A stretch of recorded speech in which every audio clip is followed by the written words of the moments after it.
Inirekomenda ng National Bureau of Investigation na sampahan ng reklamong indirect bribery at malversation ang mga tinukoy ni dating DPWH Undersecretary Roberto Bernardo sa kanyang testimonya sa Senado kaugnay sa pangungumisyon sa mga flood control project. Saksi, si Sandra Aguinaldo. Sa pagpapatuloy ng kanyang testimonya, naglabas ng supplemental affidavit si former DPWH Undersecretary Roberto Bernardo. Ito ay para punuan daw ang mga kulang na detalye sa una niyang binasang affidavit sa Senate Blue Ribbon Committee. Kasama dito ang mga detalye tungkol kay Senador Cheese Escudero na sinabi niyang pinadalhan niya ng 160 million pesos. Dagdag niya ngayon, nagkausap daw sila ni Escudero. While I was attending the confirmation hearing of Secretary Bunoan sometime in August 2022, I was summoned by Senator Cheese to his room. When I got there, he told me, hindi na ako bababa sa CA. Marami pa akong kulang na streetlight sa Sorsogon. Ano ba magagawa nyo para sa akin? I replied, kakausapin ko po si Sec Bunoan kung paano ang gagawin. I relate to Secretary Bunoan what Senator Cheese told me. Kasunod nito, nakatanggap daw siya ng listahan ng proyekto mula sa bayaw ni Escudero. He asked me to confirm if that streetlights projects was the one for Senator Cheese, which I did.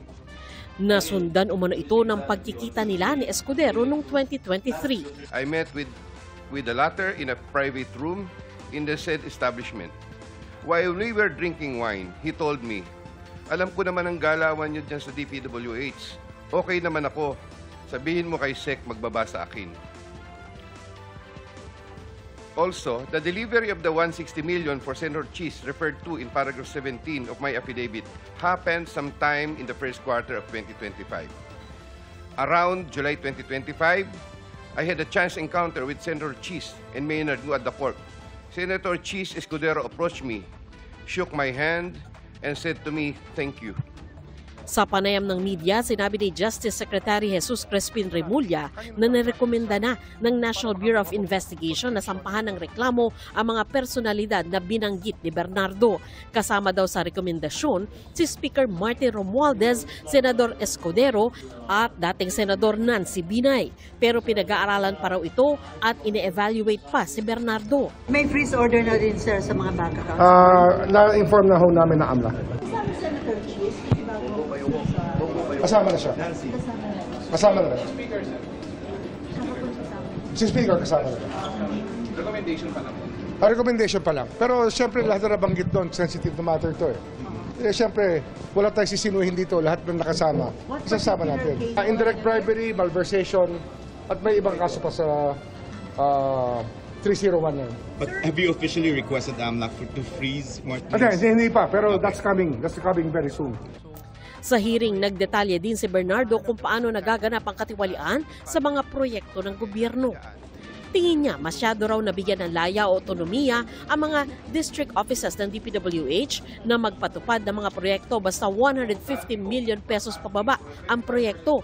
Ito raw ang dahilan kaya tinitilad-tilad ang malalaking proyekto at hindi na rin nababantayan ng National Office. Sabi niya halos lahat ng bidding ng mga proyekto luto na. Sa pananaw ko po, almost 100% kasi wala po talagang napipilitan po ang ating mga district engineer, ang ating mga regional director. Pagka po kasi may nagbaba ng pondo at hindi napunta sa kanila, kutakot-takot na pong panggigipit ang gagawin nito. Kamukha po ng ating mga representative. Pagka po hindi napunta doon sa mga gusto nila, nagagalit po. Git ni Bernardo o mga ghost project o proyektong hindi talaga naipatupad ay masasabing isolated o hindi umano nangyayari sa ibang lugar.